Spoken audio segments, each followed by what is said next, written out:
दोस्तों, स्वागत है आपका अपना YouTube channel motive happy study पर। रेलवे टेक्नीशियन और एनटीपीसी के छात्रों के लिए सबसे महत्वपूर्ण सेशन अभी चला रहे हैं। इसमें रेलवे टेक्नीशियन का जो एग्ज़ाम चल रहा है उसमें पूछे गए सभी प्रश्न बताएंगे, साथ में वही प्रश्न जो पूछा गया है उससे रिलेटेड और उस टॉपिक से रिलेटेड VVI मोस्ट एक्सपेक्टेड प्रश्न भी बताएंगे, जिसमें से जिनका एग्ज़ाम होने वाला है उसमें निश्चित रूप से क्वेश्चन वो लड़ेगा। तो चलिए शुरू करते हैं। पहला क्वेश्चन पूछा गया था कि ब्रिटिश काल में ताज शासन कब से कब तक चला था।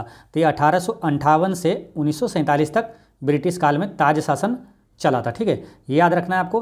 अब उससे रिलेटेड जो प्रश्न है वो ध्यान रखना है आपको, जैसे कि इसे क्राउन रूल भी कहा जाता है, प्रत्यक्ष नियम भी कहा जाता है। 1857 के भारतीय विद्रोह के बाद ईस्ट इंडिया कंपनी ने ताज को सौंप दी थी। 2 अगस्त 1858 को ब्रिटिश संसद ने भारत सरकार अधिनियम पारित किया था। इस अधिनियम के जरिए भारत पर ब्रिटिश सरकार की सत्ता स्थापित हुई थी। कब से? तो 1858 के अधिनियम के तहत। ठीक है, अब यहाँ से कुछ इंपॉर्टेंट क्वेश्चन याद रखना है, जैसे कि एग्जाम में पूछा जाता है। जैसे कि NCERT के मुताबिक भारत में आने वाला यूरोपीय देशों का क्रम पूछ लिया जाएगा। तो आपको बताना है कि पहले जो यूरोपीय देश आया था वो था पुर्तगाली, उसके बाद डच, उसके बाद अंग्रेज, उसके बाद फ्रेंच और डेनिश। काफ़ी महत्वपूर्ण है, यहाँ से 2-3 क्वेश्चन पूछा जाता है। एक क्वेश्चन आएगा कि भारत आने वाला पहला यूरोपीय देश कौन था, तो आपको टिक करना है क्या? पुर्तगाली। ठीक है, अच्छा, पुर्तगाली में भी अगर पूछा जाए कि भारत आने वाला पहला पुर्तगाली कौन था, तो वो था वास्को डी गामा, जो कि 1498 में भारत आया था। काफ़ी महत्वपूर्ण प्रश्न है, कई बार एग्जाम में पूछा गया। ठीक है, इसलिए पूछा जाए तो छूटना नहीं चाहिए। और एक क्वेश्चन आता है कि जो कि वास्को डी गामा भारत जब आया था तो कहाँ आया था, तो केरल के कालीकट पर आया था। और केरल के कालीकट पर उसका स्वागत किसने किया था, तो जमोरिन ने स्वागत किया था। ठीक है, तो ये ध्यान रखना है। अब बात करते हैं कुछ और इंपॉर्टेंट क्वेश्चन का, जो कि एक्सपेक्टेड प्रश्न रहेगा। जैसे कि ब्रिटिश ईस्ट इंडिया कंपनी की स्थापना कब हुआ था, तो 1600 ईस्वी में हुआ था। ये याद रखना है, ब्रिटिश ईस्ट इंडिया कंपनी की स्थापना 1600 ईस्वी में हुआ था। एक क्वेश्चन ये महत्वपूर्ण है कि ब्रिटिश ईस्ट इंडिया कंपनी की स्थापना के समय मुगल शासक कौन था, तो वो था अकबर था। ठीक है, वो ध्यान रखना है, क्योंकि अकबर का कार्यकाल जो था 1556 से 1605 तक था। तो 1600 में इसकी स्थापना हुआ था ब्रिटिश ईस्ट इंडिया कंपनी का, तो अकबर उस समय शासक था। ठीक है, तो ये सारी चीज़ें ध्यान रखना है। नेक्स्ट क्वेश्चन है कि गोल्डमैन पर्यावरण पुरस्कार 2024 किसे चुना गया है। तो अब देखिए, यहाँ ध्यान रखना क्या, पुरस्कार से संबंधित प्रश्न पूछा जा रहा है, तो जो भी अति महत्वपूर्ण पुरस्कार है वो सभी आपको हम बताएंगे। ठीक है, तो गोल्डमैन पर्यावरण पुरस्कार जो है 2024 से किसे सम्मानित किया गया है, तो आलोक शुक्ला को मिला है। ठीक है, ये ध्यान रखना है। अब देखिए, गोल्डमैन पर्यावरण पुरस्कार जो है ये हर एग्जाम में पूछा जाता है, तो इसी तरह से आपको जो प्रश्न पूछा जाता है वो महत्वपूर्ण आपको करंट अफेयर याद रखना है, पुरस्कार से संबंधित याद रखना है आपको। ठीक है, पहले इसकी बात करते हैं। साल 2024 का गोल्डमैन पर्यावरण पुरस्कार छत्तीसगढ़ के पर्यावरण कार्यकर्ता आलोक शुक्ला को मिला है। आलोक शुक्ला ने छत्तीसगढ़ के हसदेव अरण्य को कोयला खनन से बचाने के लिए एक सफल अभियान चलाया था। अब महत्वपूर्ण जो पुरस्कार है वो आपको यहाँ पर याद रखना है, जैसे कि बुकर पुरस्कार निश्चित रूप से ये सब एग्जाम में आएगा। जिनका एग्जाम आने वाला है, अभी होने वाला है, वो ये सब रट के रखना है, ये सब क्वेश्चन। ठीक है, बुकर पुरस्कार 2024 किसे मिला, तो समंथा हार्वे को मिला है, ऑर्बिटल उपन्यास के मिला है। ठीक है, ये 2 प्रश्न यहाँ से आएगा। एक तो बुकर पुरस्कार 2024 किसे मिला, तो समंथा हार्वे को मिला है। एक क्वेश्चन आ जाएगा कि किस उपन्यास के मिला है, तो ऑर्बिटल उपन्यास के मिला है किसको, समंथा हार्वे को। एक क्वेश्चन ये भी पूछा जाएगा कि ऑर्बिटल उपन्यास के लेखक कौन है, तो समंथा हार्वे है। ठीक है, ये बुकर पुरस्कार की बात। अब अंतर्राष्ट्रीय बुकर पुरस्कार 2024 किसे मिला, तो एरपेन बेक और माइकल हॉफमैन को मिला। एरपेन बेक और माइकल हॉफमैन को अंतर्राष्ट्रीय बुकर पुरस्कार 2024 दिया गया है। अब एक अति महत्वपूर्ण प्रश्न है जो कि हर एग्जाम में ये पूछा जाता है, ये बार बार रिपीट होता है, इसको याद रखना है आपको। सुभाष चंद्र बोस आपदा प्रबंधन पुरस्कार 2024 किसे मिला है, तो एक संस्था को मिला है, 60 पैराशूट फील्ड हॉस्पिटल को। ये कहाँ का, उत्तर प्रदेश का। ठीक है, तो याद रखना है, सुभाष चंद्र बोस आपदा प्रबंधन पुरस्कार 2024 मिला है, 60 parachute field hospital Uttar Pradesh को मिला है। ठीक है, और भी यहाँ कुछ अति महत्वपूर्ण पुरस्कार है जो कि आपको याद रखना है। कौन सा, जैसे मानवतावादी पुरस्कार 2024 किसे मिला, तो वो याद रखना आपको, मोहन जी को मिला। मानवतावादी मोहन जी, ऐसे रिलेट करके याद भी रहेगा आपको। मानवतावादी पुरस्कार 2024 किसे मिला है, मोहन जी को मिला है। देखिए, जिनका एग्जाम अभी होने वाला है या तो टेक्नीशियन का जो चल रहा है, उसके बाद जो एनटीपीसी का भी एग्जाम में होने वाला है, वो सारे ये सब जो एक्स्ट्रा फैक्ट्स बता रहे हैं वो नोट करके रखिएगा, निश्चित रूप से पूछा जाएगा, ठीक है ना। इसलिए इसको याद रखना है, नहीं तो बाद में क्या है आप पछताइएगा, ठीक है। तो ये सब लिख के रखना है। मानवतावादी पुरस्कार 2024 मोहन जी को मिला है। एकलव्य पुरस्कार 2024 किसे मिला है? तो एकलव्य पुरस्कार 2024 मिला है प्रत्याशा रे को मिला, प्रत्याशा रे, ठीक है। सारी चीज़ें आपको नोट करना, प्रत्याशा रे, ये एकलव्य पुरस्कार 2024 मिला है। और एक अति महत्वपूर्ण प्रश्न याद रखना आपको, पहला विज्ञान रत्न पुरस्कार 2024, ठीक है, काफ़ी महत्वपूर्ण है क्योंकि ये पहली बार मिला है। पहला विज्ञान रत्न पुरस्कार 2024 किसको मिला है? तो गोविंद राजन को मिला है, याद रखना है। पहला विज्ञान रत्न पुरस्कार 2024 किसे मिला है? गोविंद राजन को मिला है, ठीक है। एक प्रश्न आपको ये लिखना है कि कृषि नेतृत्व पुरस्कार 2024 ये बागवानी के क्षेत्र में किस राज्य को मिला है? कृषि नेतृत्व पुरस्कार 2024 बागवानी के क्षेत्र में किसे मिला है? तो नागालैंड को मिला है, ठीक है। अच्छा, आर्यभट्ट पुरस्कार 2024 किसे मिला है? तो आर्यभट्ट पुरस्कार 2024 किसको मिला ये आपको बताना है। आर्यभट्ट पुरस्कार 2024 ये मिला है पाबुलूरी सुब्बाराव को मिला, पाबुलूरी सुब्बाराव, ठीक है, पाबुलूरी सुब्बाराव को मिला है, ठीक है। ये सारे चीज़ें आपको याद रखना है, ये सब कतई जहर प्रश्न है। सुब्बाराव को मिला है आर्यभट्ट पुरस्कार 2024 पाबुलूरी सुब्बाराव को मिला है, ठीक है। एक प्रश्न याद रखना आपको, एबल पुरस्कार है ना, एबल पुरस्कार 2024 किसे मिला है? यहाँ से भी प्रश्न पूछा जाता है। एबल पुरस्कार 2024 ये मिला है मिशेल टेला ग्रैंड को मिला है, मिशेल टेला ग्रैंड है ना, मिशेल टेरा ग्रैंड को मिला है, ठीक है। तो ये सारा चीज़ें आपको याद रखना है। नेक्स्ट क्वेश्चन है सिमलीपाल राष्ट्रीय उद्यान। अब राष्ट्रीय उद्यान से क्वेश्चन पूछा गया, अब गारंटी के साथ लिख लीजिए, हर शिफ्ट में जो कि ये राष्ट्रीय उद्यान से क्वेश्चन आएगा ही आएगा, ठीक है। तो इसलिए राष्ट्रीय उद्यान जो है सब आपको याद रखना है। पढ़ने का शानदार तरीका यही होता है कि जो अभी एग्जाम चल रहा है वो सारे क्वेश्चन को देखिए और उससे रिलेटेड जितने भी प्रश्न हैं वो उस टॉपिक से आप यही पढ़िए, बाकी आप कुछ भी एक्स्ट्रा पढ़ने की जरूरत नहीं है, सिर्फ रिलेटेड टॉपिक को और रिलेटेड प्रश्नों को पढ़िए, आप निश्चित रूप से सफल हो जाइएगा। अब जैसे राष्ट्रीय उद्यान है तो आपको निश्चित रूप से, आप राष्ट्रीय उद्यान नहीं पढ़ेंगे तो ये आपकी लापरवाही हो जाएगी, ठीक है। तो सिमलीपाल राष्ट्रीय उद्यान की बात करें तो ये कहाँ है? उड़ीसा में है। सिमलीपाल राष्ट्रीय उद्यान उड़ीसा में है, ठीक है। उड़ीसा की बात करते हैं तो उड़ीसा में और क्या है देखिए, पुरी का जगन्नाथ मंदिर पूछे कहाँ है? तो वो उड़ीसा में है, ठीक है। और कोणार्क का सूर्य मंदिर कहाँ है? उड़ीसा में है। लिंगराज मंदिर कहाँ है? उड़ीसा में। ये तीनों जो प्रसिद्ध मंदिर है, तीनों से प्रश्न पूछा जाता है। पुरी का जगन्नाथ मंदिर और कोणार्क का सूर्य मंदिर और लिंगराज मंदिर, ये तीनों कहाँ है? उड़ीसा में है, ठीक है। उड़ीसा की बात करें और तो उड़ीसा में पारादीप बंदरगाह पूछेगा कहाँ है? पारादीप बंदरगाह कहाँ है? तो उड़ीसा में। इसको याद कैसे रखना है? देखिए पारादीप, दीप मतलब क्या? दीपक क्या होता है? ऐसे उड़ता है, उड़ता यानी उड़ता यानी उड़ीसा है ना, उड़ता यानी उड़ीसा। तो ये पारादीप बंदरगाह कहाँ है? तो उड़ीसा में है, ठीक है। और भारत का सबसे जो बड़ी है खारे पानी की झील वो कौन सा है? वो चिल्का झील है, वो कहाँ है? तो वो भी उड़ीसा में है, ठीक है। तो ये सारी चीज़ें आपको याद रखना है। अब बात करते हैं राष्ट्रीय उद्यान की। तो राष्ट्रीय उद्यान जो अति महत्वपूर्ण है सब आपको याद रखना है। जैसे जिम कॉर्बेट नेशनल पार्क, ये कहाँ है? उत्तराखंड में। जिम कॉर्बेट नेशनल पार्क ही है जो कि भारत का पहला राष्ट्रीय उद्यान है ना, भारत का पहला नेशनल पार्क पूछे तो वो कौन सा है? जिम कॉर्बेट नेशनल पार्क है जो कि उत्तराखंड में है। इसका पहले नाम क्या था? हेली नेशनल पार्क था। रणथंभौर नेशनल पार्क कहाँ है? राजस्थान में। काजीरंगा राष्ट्रीय उद्यान कहाँ? असम में। काजीरंगा से एक प्रश्न और भी पूछा जाएगा, एक तो ये हो गया काजीरंगा कहाँ है, एक पूछा जाएगा कि एक सींग वाले गेंडे के लिए विश्व प्रसिद्ध राष्ट्रीय उद्यान कौन सा है? तो ये काजीरंगा राष्ट्रीय उद्यान ही है, ठीक है। कान्हा नेशनल पार्क कहाँ है? तो ये कहाँ? मध्य प्रदेश में। कान्हा नेशनल पार्क मध्य प्रदेश में। एक और याद रखना आपको मध्य प्रदेश से कूनो नेशनल पार्क, जिसमें कि नामीबिया से जो चीता लाकर कहाँ रखा गया था? तो कूनो नेशनल पार्क मध्य प्रदेश में ही रखा गया था, ठीक है। सुंदरवन का डेल्टा, सुंदरवन नेशनल पार्क, ये सब कहाँ है? तो पश्चिम बंगाल में। दुधवा नेशनल पार्क कहाँ है? तो दुधवा राष्ट्रीय उद्यान उत्तर प्रदेश में। दाचीग्राम नेशनल पार्क ये जम्मू कश्मीर में। बांदीपुर नेशनल पार्क ये पूछा जाएगा तो ये कर्नाटक में है। गिर नेशनल पार्क काफ़ी महत्वपूर्ण है, यहाँ से एक और प्रश्न आएगा, कौन सा आएगा बताते हैं। देखिए एक तो गिर नेशनल पार्क याद रखना, गुजरात में। एक क्वेश्चन आएगा कि एशियाई शेर के लिए प्रसिद्ध राष्ट्रीय उद्यान कौन सा है? तो वो गिर राष्ट्रीय उद्यान है, ठीक है। तो ये ध्यान रखना है। हजारीबाग नेशनल पार्क पूछे तो कहाँ है? झारखंड में है। और जंगली गधों के लिए प्रसिद्ध है वो कच्छ का रण है, ये भी ध्यान रखना आपको, ठीक है। अब एक क्वेश्चन आया था, फ्लेमिंग के दाएं हाथ और बाएं हाथ का नियम से एक क्वेश्चन कोई आया था, ठीक है। तो आपको दोनों याद रखना है, फ्लेमिंग के बाएं हाथ और दाएं हाथ का नियम क्या कहता है, ठीक है।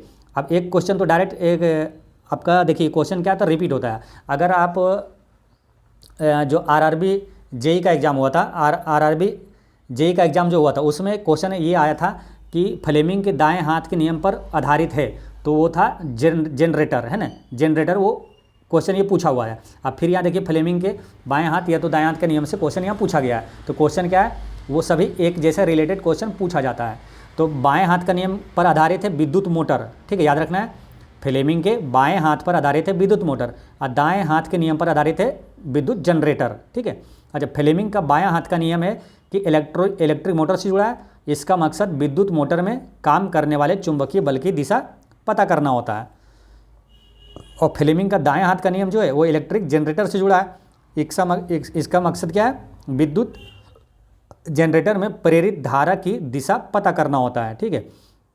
ये बाएं हाथ का नियम देखिए, जो बाएं हाथ का फ्लेमिंग का बाएं हाथ का नियम है क्या, अंगूठा जो है इसमें बल बताता है, ठीक है, और तर्जनी जो है ये क्षेत्र बताता है, और ये जो मध्यमा है, मध्य उंगली जो होता है वो धारा बताता है बाएं हाथ का नियम में। और दाहिने हाथ का जो नियम है उसमें क्या बताता है, फ्लेमिंग का दाएं हाथ का जो नियम है उसमें अंगूठा गति बताता है और जो चुंबकीय क्षेत्र ये बताता है, ठीक है, तर्जनी, और मिडल फिंगर जो है ये धारा बताता है, ठीक है, मिडल फिंगर धारा बताता है, ठीक है, ये ध्यान रखना है। मिडल फिंगर यहाँ भी धारा ही बता रहा है ना, ठीक है, और अंगूठा यहाँ बल बता रहा है और यहाँ पर अंगूठा गति बता रहा है, ठीक है। तो ये चीज़ें ध्यान रखना है।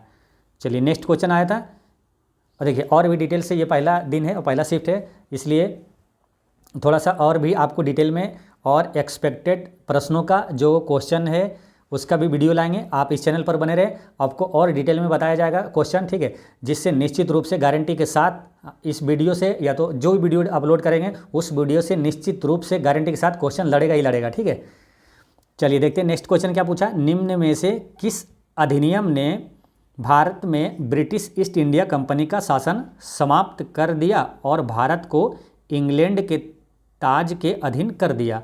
तो वो कौन सा अधिनियम था? भारत सरकार अधिनियम 1858, ठीक है। फिर समझिए, किस अधिनियम ने भारत में ब्रिटिश ईस्ट इंडिया कंपनी का शासन समाप्त कर दिया और भारत को इंग्लैंड के ताज के अधीन कर दिया?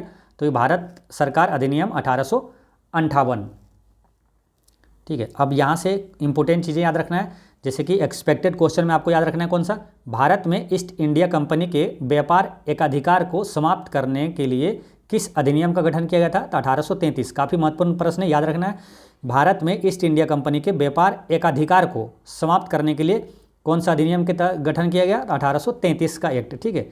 1773 से कुछ पॉइंट्स याद रखना है जहाँ से प्रश्न पूछा जाता है। 1773 के रेगुलेटिंग एक्ट से जुड़े कुछ सवाल और उसका उदाहरण आपको याद रखना है, इसमें क्या क्या चीज़ें थी मेन। देखिए 1773 के अधिनियम के तहत कंपनी के कर्मचारियों को निजी व्यापार में संलग्न होने या मूल निवासियों से उपहार या रिश्वत लेने पर रोक लगा दी गई है। देखिए ये सारी चीज़ें याद रखना है, इसलिए कि क्वेश्चन थोड़ा टफ पूछा जाता है, आपसे ये पूछ लिया जाएगा 1773 के अधिनियम के तहत इनमें से कौन सा कथन गलत है, ठीक है। तो ये ध्यान रखना है ये सब।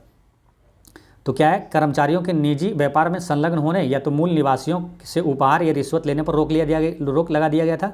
फिर इस नियम के तहत लाभांश को 6% तक सीमित कर दिया गया था। फिर 1773 के रेगुलेटिंग एक्ट के तहत कंपनी के कोर्ट ऑफ डायरेक्टर्स के लिए 4 साल की अवधि सीमित कर दी गई थी।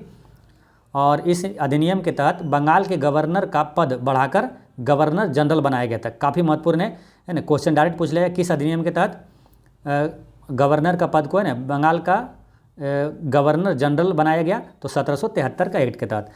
और इस अधिनियम के तहत कोलकाता में एक सुप्रीम कोर्ट ऑफ जस्टिस की स्थापना हुई थी। कतई जहर प्रश्न है, ये याद रखना है, डायरेक्ट क्वेश्चन आएगा कि किस अधिनियम के तहत कलकत्ता में सुप्रीम कोर्ट की स्थापना किया गया? तो 1773 का चार्टर एक्ट के तहत, ठीक है। तो ये ध्यान रखना है। और इस अधिनियम के तहत कंपनी को अपने राजस्व और प्रशासनिक गतिविधियों की रिपोर्ट ब्रिटिश सरकार को करने की जिम्मेदारी दी गई थी। नेक्स्ट क्वेश्चन आया था कि ऋषभदेव ने किस धर्म या समुदाय से संबंधित है। तो ऋषभदेव किस धर्म या समुदाय से संबंधित है, तो ये जैन धर्म से संबंधित है। अब देखिए जैन धर्म काफ़ी महत्वपूर्ण है। अब जैन धर्म से निश्चित रूप से आपसे एग्जाम में क्वेश्चन पूछा जाएगा, तो वहाँ से कौन कौन सा क्वेश्चन आएगा, कुछ महत्वपूर्ण क्वेश्चन आपको नोट करना है, ठीक है, याद रखना है। जैसे जैन धर्म का संस्थापक पूछे कौन था, तो ये था ऋषभदेव, है ना। जैन धर्म का संस्थापक कौन था, तो ऋषभदेव था। और जैन धर्म का अगर पूछे पहला तीर्थंकर कौन थे, तो ये ऋषभदेव ही था। जैन धर्म का देखिए 5 तीर्थंकर से प्रश्न पूछा जाता है, पहला, दूसरा, तीसरा, ये 3 याद रखना, एक 23वां और एक 24वां, ये 5 याद रखना है आपको, ठीक है। ये 5 से ही प्रश्न पूछा जाता है। सबसे ज़्यादा प्रश्न पूछा जाता है 23वें तीर्थंकर से, तो वो आपको याद रखना है। तो आप फिर से समझिए, देखिए पहला तीर्थंकर ऋषभदेव, दूसरा अजितनाथ। जैन धर्म के दूसरा तीर्थंकर कौन था, अजितनाथ। तीसरा संभवनाथ, तीसरा तीर्थंकर संभवनाथ। 28वें तीर्थंकर कौन थे, कतई जहर प्रश्न है, हर एग्जाम में पूछा जाता है और इस एग्जाम में भी पूछा जाएगा, इसलिए मिस नहीं करना है। 23वें तीर्थंकर कौन था, तो ये पार्श्वनाथ था, याद रखना है, ठीक है। 23वें तीर्थंकर कौन थे, तो पार्श्वनाथ थे जैन धर्म के 23वें तीर्थंकर। और जैन धर्म का 24वें और अंतिम तीर्थंकर कौन थे, वो थे महावीर स्वामी थे, ठीक है। ये सारे चीज़ें आपको याद रखना है।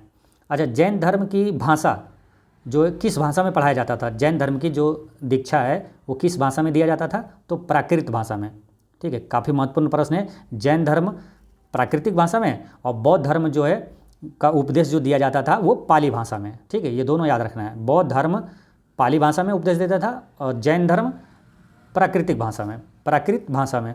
नेक्स्ट है हॉकी फेडरेशन का जो नया नाम रखा है उसका नया नाम क्या है, तो हॉकी फेडरेशन का नया नाम है अंतर्राष्ट्रीय हॉकी महासंघ, है ना। अंतर्राष्ट्रीय हॉकी महासंघ, जिसे FIH के नाम से जाना जाता है। फील्ड हॉकी और इंडोर फील्ड हॉकी का अंतर्राष्ट्रीय शासी निकाय, इसका मुख्यालय कहाँ है, स्विट्जरलैंड के लोजेन में है, स्विट्जरलैंड के लोजेन में है। तो अंतर्राष्ट्रीय हॉकी की बात हुई है ना, तो हॉकी से क्वेश्चन पूछा गया। अब हॉकी से आपको 4 प्रश्न आपको हम यहाँ बताते हैं एक्सपेक्टेड क्वेश्चन, ठीक है।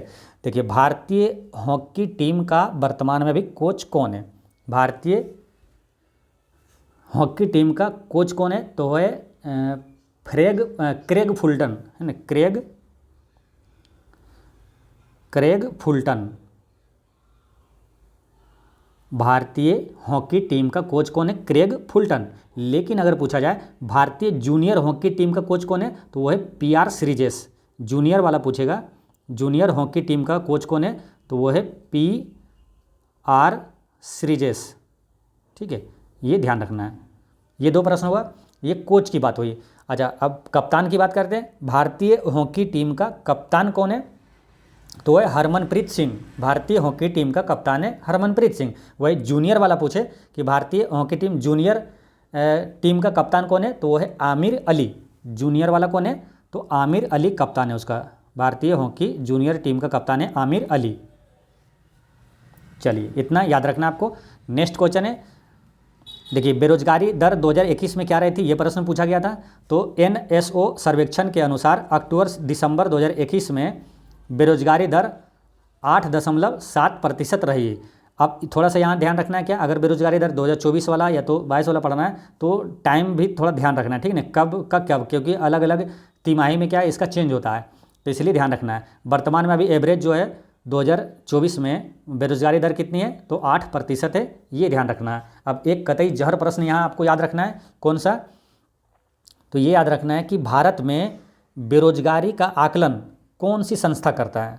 भारत में बेरोजगारी का आकलन कौन सी संस्था करता है, तो NSSO, याद रखना है NSSO, है ना, राष्ट्रीय सर्वेक्षण नमूना संगठन। तो ये याद रखना है, भारत में बेरोजगारी का आकलन कौन सा संस्था करता है, तो NSSO करता है। नेक्स्ट क्वेश्चन है, निम्नलिखित में से कौन सा 80 और 85 प्रोसेसर में 16 बिट रजिस्टर है, तो इसका करेक्ट आंसर है प्रोग्राम काउंटर और स्टैक संकेतक 8085 माइक्रो प्रोसेसर में स्टैक पॉइंटर 16 बिट रजिस्टर है। तो किसमें, प्रोग्राम काउंटर में, जो स्टैक मेमोरी के शीर्ष पर एड्रेस को संग्रहित करता है। चलिए नेक्स्ट क्वेश्चन है, भारतीय संविधान का अनुच्छेद 43 को किससे संबंधित है। अब अनुच्छेद से क्वेश्चन यहाँ पूछा है, अनुच्छेद से निश्चित रूप से हर शिफ्ट में क्वेश्चन पूछा जाएगा। तो जो अति महत्वपूर्ण अनुच्छेद है उसका रिवीजन करके जाना है। अभी आरपीएफ एसआई का एग्जाम हुआ, जेई का एग्जाम हुआ, हर शिफ्ट में अनुच्छेद से प्रश्न पूछा गया था और ये सदियों से चला आ रहा है। अनुच्छेद से क्वेश्चन तो आएगा ही आएगा, ठीक है, तो ये ध्यान रखना है। तो ये अनुच्छेद 43 को क्या है, किसी भी उद्योग में लगे उपक्रमों, प्रतिष्ठानों या अन्य संगठनों के प्रबंधन में श्रमिकों की भागीदारी सुनिश्चित करना है।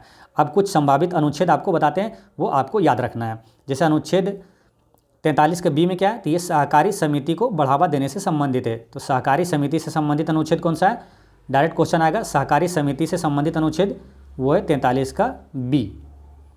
ग्राम पंचायत का गठन कतई जहर प्रश्न है, ये कई बार एग्जाम में पूछा गया है। ग्राम पंचायत का गठन किस अनुच्छेद में है, तो अनुच्छेद 40 में है। अनुच्छेद 41 की बात करें तो काम करने और शिक्षा का और कुछ मामलों में सार्वजनिक सहायता का अधिकार अनुच्छेद 41 में है।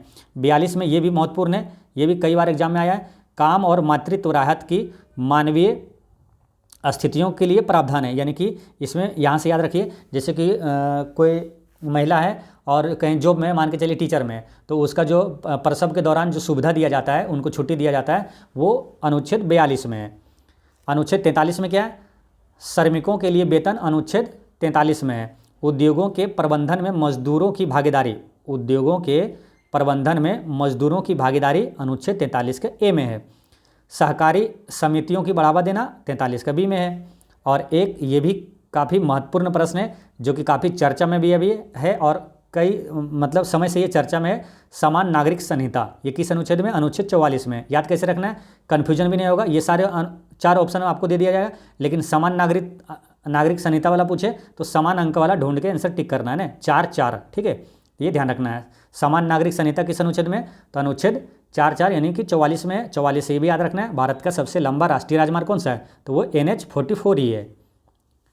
चलिए, और यहाँ पर कुछ अनुच्छेद आपको और बताते हैं, जैसे कि ये भी अनुच्छेद आपसे पूछा जाएगा, तो ये याद रखना है ना, पूछा जाए तो मिस नहीं होना चाहिए किसी भी कीमत पर।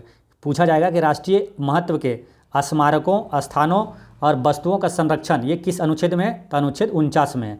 याद रखना है, जो राष्ट्रीय स्मारक होता है और स्थान वस्तुओं का संरक्षण जो करता है राष्ट्रीय महत्व के, वो किस अनुच्छेद में, अनुच्छेद 49 में है। अच्छा, कार्यपालिका से न्यायपालिका का पृथक्करण ये किस अनुच्छेद में है, तो ये सब जितने भी आपको बता देंगे सब अति महत्वपूर्ण प्रश्न रहेगा, एक भी प्रश्न आपको मिस नहीं करना, ठीक है।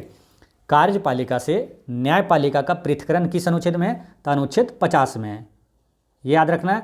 और एक प्रश्न याद रखना है कौन सा, कि अंतर्राष्ट्रीय शांति और सुरक्षा को बढ़ावा देना ये किस अनुच्छेद में है, तो अनुच्छेद 51 में है। अंतर्राष्ट्रीय शांति और सुरक्षा को बढ़ावा देना अनुच्छेद 51 में है। बाकी अनुच्छेद बहुत सारे जो इंपॉर्टेंट है, जैसे अनुच्छेद 52 में राष्ट्रपति का पद है, तो अभी आने वाले जो नेक्स्ट वीडियो में आपको धीरे धीरे सारा चीज़ आपको बता देंगे। तो इस चैनल पर बने रहें, आपको निश्चित रूप से कई प्रश्न आपको एग्जाम में लड़ेगा और आप निश्चित रूप से सफल होंगे।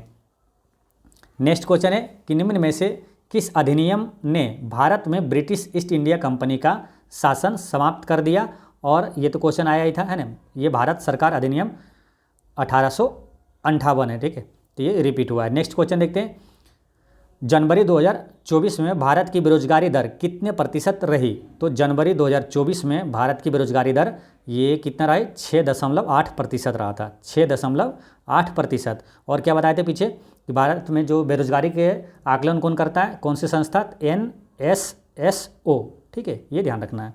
नेक्स्ट क्वेश्चन आया था, देखिए कंप्यूटर से कुछ ज़्यादा ही प्रश्न आया था क्योंकि ये टेक्नीशियन ग्रेड 1 का एग्जाम था, तो इसलिए इसमें कंप्यूटर से कुछ ज़्यादा प्रश्न था क्योंकि इसमें बीटेक वाले अप्लाई करते हैं।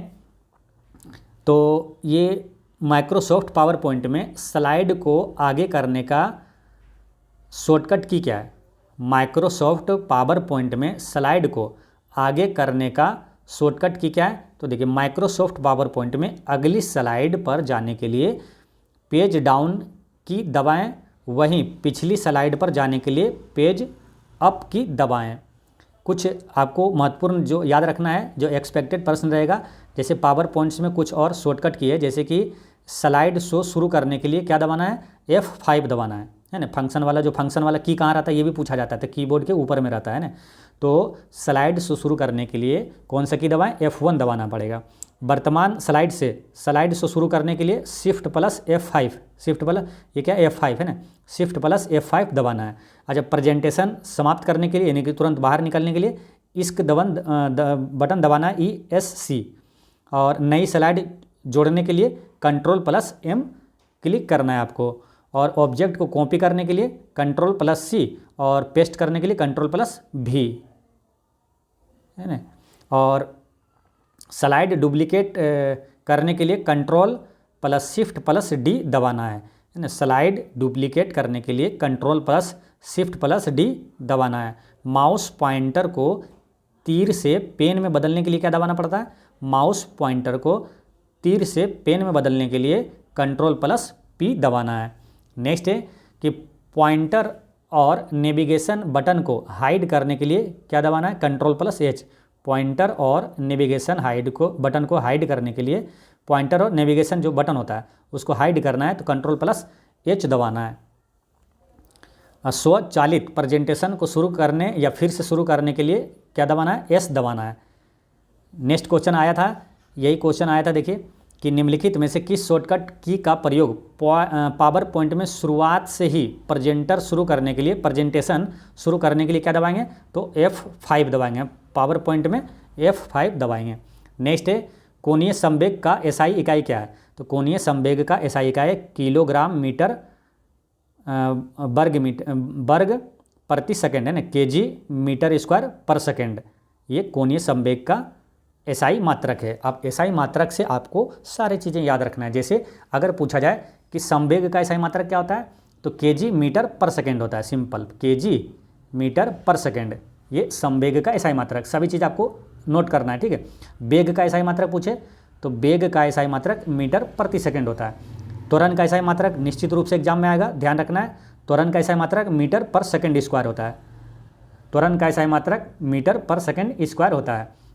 जो मूल मात्रक कितने होते हैं? तो मूल मात्रक 7 होता है, उसको आपको सभी को याद रखना है, ठीक है। जैसे कि लंबाई का SI मात्रक मीटर, द्रव्यमान का kg, समय का सेकंड, विद्युत धारा का SI मात्रक एम्पियर। ये 4 हो गया, लंबाई का मीटर, द्रव्यमान का kg और समय का सेकंड, विद्युत धारा का एम्पियर। फिर 3 आपको याद रखना कौन? तापमान का केल्विन, ज्योति तीव्रता का कैंडिला और पदार्थ की मात्रा का SI मात्रक क्या होता है? मोल होता है। तो ये 7 मूल मात्रक है, ठीक है। फिर समझिए, ताप का SI मात्रक केल्विन, ज्योति तीव्रता का कैंडिला और पदार्थ की मात्रा का मोल होता है।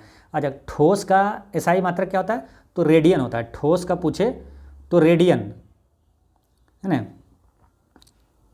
रेडियन। और ठोस कोण का पूछे तो अस्टेरेडियन। ऐसे याद रखना है, ठोस का रेडियन और ठोस कोण, तो जैसे ये बड़ा हुआ तो उधर भी अस्टेरेडियन, ठीक है, ये भी बड़ा हो जाएगा। तो कोण का रेडियन, ठोस कोण का अस्टेरेडियन। चलिए, इतना याद रखना आपको। नेक्स्ट क्वेश्चन क्या आता कि MS वर्ड में फाइल को स्लीप मोड में डालने के बाद क्या होता है? तो स्लीप मोड में डालने के बाद, MS वर्ड में फाइल को स्लीप मोड में डालने के बाद अगर आप कंप्यूटर को ऑन करते हैं तो आप वहीं से, जहां से आपने कंप्यूटर को बंद किया था, वहीं से काम जारी रख सकते हैं, ठीक है। फिर समझिए, MS वर्ड में क्या होता है? MS वर्ड में फाइल को स्लीप मोड में डालने के बाद क्या होता है कि अगर आप कंप्यूटर को ऑन करते हैं तो आप वहीं से, जहां से आपने कंप्यूटर को बंद किया था, वहीं से काम जारी रख सकते हैं। यहाँ पर एक्स्ट्रा फैक्ट्स में याद रखना है कि MS वर्ड में डॉक्यूमेंट को सेव करने की शॉर्टकट कुंजी क्या है? तो किसी फाइल को तेज़ी से सेव करने के लिए Ctrl+S दबाना है आपको, ठीक है। चलिए, नेक्स्ट क्वेश्चन क्या पूछा था कि PCB का फुल फॉर्म क्या है? तो PCB का फुल फॉर्म होता है प्रिंटेड सर्किट बोर्ड। PCB का फुल फॉर्म क्या था? Printed circuit board. अब कंप्यूटर से निश्चित रूप से हर एग्जाम में क्वेश्चन पूछा जाता है, 1-2 को प्रश्न रहेगा, तो इसलिए कुछ महत्वपूर्ण जो शॉर्टकट किए जो अथी है, संक्षिप्त रूप है, वो आपको याद रखना है। जैसे फुल फॉर्म आपसे पूछा जाएगा USB का फुल फॉर्म क्या होता है? तो USB का फुल फॉर्म होगा यूनिवर्सल सीरियल बस, ठीक है। ये बस ही होता है, ये ध्यान रखना, कन्फ्यूजन नहीं होना। यूनिवर्सल सीरियल बस। एक प्रश्न आएगा URL का फुल फॉर्म क्या होता है? तो होगा uniform resource locator, uniform resource locator. ALU का फुल फॉर्म क्या होता है? तो ALU का होता है अरिथमेटिक लॉजिक यूनिट। और भी आपको याद रखना है कौन कौन सा? CPU को तो मालूम है, CPU क्या है? ये कंप्यूटर का मस्तिष्क बोला जाता है, सेंट्रल प्रोसेसिंग यूनिट। कंप्यूटर का जनक अगर पूछ दे तो कौन है? चार्ल्स बेबेज है। और याद रखना आपको, लेन का फुल फॉर्म पूछा जाता है तो लोकल एरिया नेटवर्क। वेन का पूछा जाता है तो वाइड एरिया नेटवर्क। अच्छा, रैम का अगर फुल फॉर्म पूछे तो तो रैंडम एक्सेस मेमोरी, और रोम का पूछेगा तो रीड ओनली मेमोरी। ये सारी चीज़ें आपको याद रखना है, ठीक है। और बाकी जो भी सादे प्रश्न है वो या तो आपको एक्सपेक्टेड जो प्रश्न है जिनका एग्जाम अभी होने वाला है, तो इस चैनल पर बने रहें, आपको सभी महत्वपूर्ण प्रश्न आपको इसी तरह से बताते रहेंगे। तो ये वीडियो इतना तक ही समाप्त करते हैं, मिलते हैं नेक्स्ट वीडियो में। पढ़ते रहें, मुस्कुराते रहें। जय हिंद दोस्तों।